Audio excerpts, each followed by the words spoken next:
I actually came into the Navy by accident. I was working as a 911 dispatcher, and the idea, I did not have a degree at the time, and one of the gentlemen that I worked with suggested that I go into the Navy Reserve, that they had a program in the reserves for people like me who had had some college. I'd been an engineer and dropped out because I figured out finally that I would have been that the Air Force and I would have made each other miserable.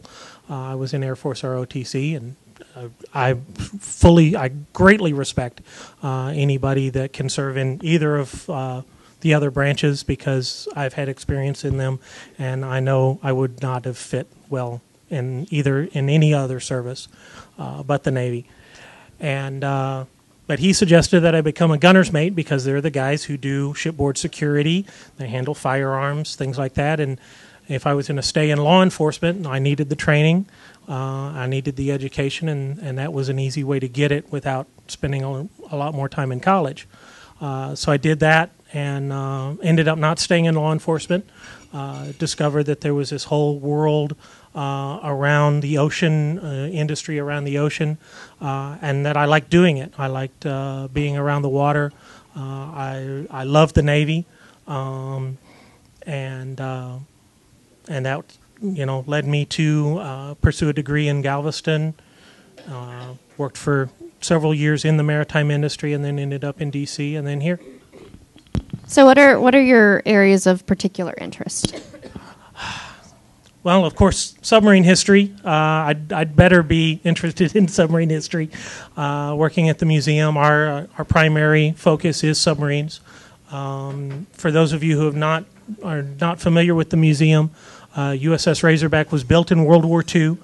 She did 5 combat patrols in World War II, and then was modified extensively in the 1950s and again in the 1960s. And actually, her story is really the story of science. The changes that were made to the submarine over the years were as a direct result of new scientific discoveries that we made over the years, and new scientific innovations that came about. So being interested in submarines, you have to be interested in science. We use science, to submerge and come back to the surface. The submarine is just stuff full of technology, and my particular interest for many years has been submarine accidents, and it probably comes from the law enforcement side, seeing a lot of automobile accidents. As a dispatcher, I typed up accident reports all night long, and one of the things that occurred to me is you see the same kinds of accidents over and over again.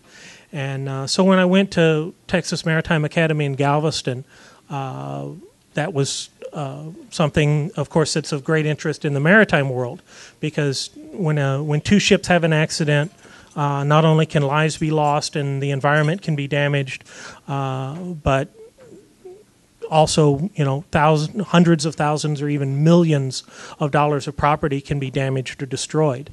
And so accident investigation is very important. And that led me to be interested in submarine accidents, specifically those that happen in peacetime, looking at combat as a separate world. But I studied that for a number of years. And then that led me to this job.